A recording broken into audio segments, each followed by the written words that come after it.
வணக்கம். இன்றைக்கி நம்ம பண்ண போகிறது பருப்பு குழம்பு. இந்த பருப்பு குழம்பு வந்து ரொம்ப சிம்பிள் தான். இந்த கோவில்பட்டி பக்கத்தில் உள்ள கிராமங்களில் இப்படித்தான் பண்ணுவாங்க. இதுக்கு வேண்டிய பொருட்கள் துவரம்பருப்பு ஒரு கிளாஸு, வத்தல் காஞ்ச மிளகாய் ஒரு 2-3, இது இடித்து வச்சது, சீரகம் ஒரு கரண்டி, மஞ்சத்தூள் ஒரு கரண்டி, கடுகு, உளுந்தம்பருப்பு, 3 கத்தரிக்காய், 2 சின்ன வெங்காயம் தான் ஊரில் போடுவாங்க. எங்களுக்கு சின்ன வெங்காயம் எங்களுக்கு கிடைக்காதுங்க. அதனால் 2 பெரிய வெங்காயம் எடுத்துருக்கேன். 1.5 வெங்காயம் தான் குழம்புக்கு, அரை வெங்காயம் தாளிக்கிறதுக்கு, 2 தக்காளி, இது கருவேப்பிலை, 2-3 பச்சை மிளகாய். இதை பருப்பை அலசி வழக்கம் போல் நம்ம குக்கர்லேயோ அல்லது வெளியவோ நல்ல மசியை வேக வச்சுக்கணும். இது தனியாக கத்திரிக்காய் துண்டு துண்டாக கட் பண்ணி, அதை மாதிரி தக்காளியும் கட் பண்ணி, வெங்காயத்தை இடித்து போடுவாங்க. இடிக்கிறதுக்கு வசதி இல்லைனால நான் கட் பண்ணி போடலாம் தான் இருக்கேன், பார்ப்போம். போட்டு இது 3 மஞ்சப்பொடி, சீரகப்பொடி, இந்த வத்தல் போட்டு கொதிக்க வைக்கணும். கொதிக்க வச்சுட்டு அதுக்கப்புறம் பருப்போட வெந்த பருப்பை கடைஞ்சி இதில் ஊற்றி இன்னும் கொஞ்சம் ஒரு 2-3 நிமிஷம் கொதிக்க வச்சுட்டு எண்ணெய் சுட வச்சு தாளிக்கணும். இப்போ பருப்பு குக்கரில் வேக வச்சுருக்கு.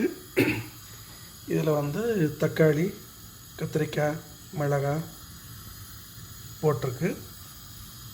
அது கொஞ்சம் நேரம் கொதிக்கும் போது இதெல்லாம் போட்டு உள்ள இன்னும் கொஞ்சம் கொதிக்க வைக்கலாம். இப்போ மஞ்சப்பொடி,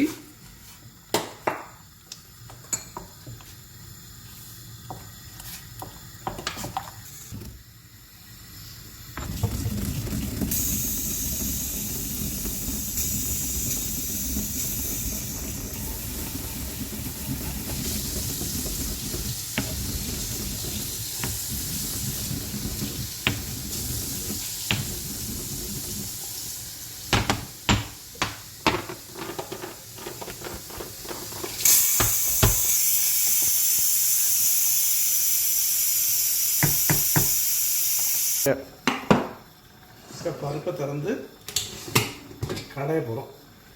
கடைய பின்னாடி எக்ஸஸ் வாட்டர் கொஞ்சம் அதில் இருத்துருவோம்.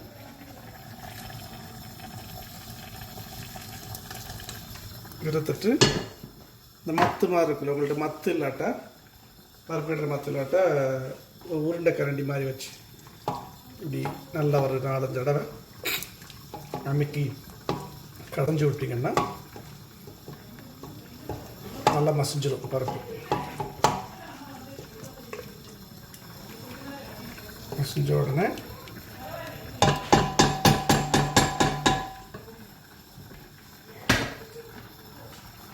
எடுத்து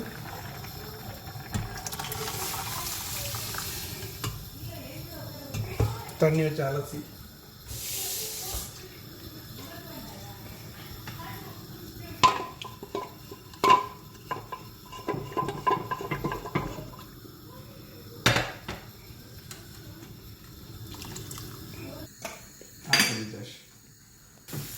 ஓகே.